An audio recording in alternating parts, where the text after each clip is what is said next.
മോന്റെ വിശേഷം എന്താ, വിളിക്കലൊക്കെല്ലേ എന്ന് ചോദിച്ചപ്പോ അയാള് പറഞ്ഞു, ആ ഓൻക്ക് പണിയൊക്കെ ഉണ്ട്, കൊഴപ്പൊന്നുമില്ല, ഓൻക്ക് കാശൊക്കെ അയക്കാറുണ്ട്.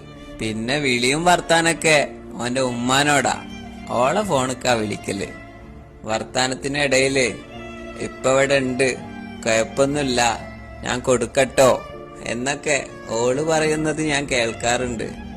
അതിന് ഓനെന്താ പറയലെന്ന് നമുക്കറിയില്ലല്ലോ. പിന്നെ ഓളിങ്ങനെ പറയുന്നത് കേക്കാ, ഉപ്പാന്റെ ഫോണിക്കൊന്ന് വിളിച്ചാലെന്താ, എനക്ക് ഉപ്പാനോടൊന്ന് സംസാരിച്ചാലെന്താ, എത്ര കാലായി നീ ഉപ്പാനോടൊന്ന് മിണ്ടിയിട്ട് എന്നൊക്കെ. സത്യം പറഞ്ഞാല് എന്റെ മോന്റെ സൗണ്ട് ഒന്ന് കേട്ടിട്ട് കൊറേ കാലായി.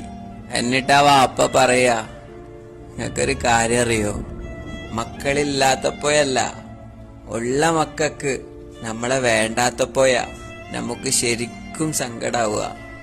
ശരിയാണല്ലേ? ഒരുപാട് പേരുണ്ട് നമുക്ക് ചുറ്റും ഉപ്പാനോട് ഒരു വാക്കുപോലും മിണ്ടാതെ ഇങ്ങനെ മുന്നോട്ട് പോകുന്നവരിൽ.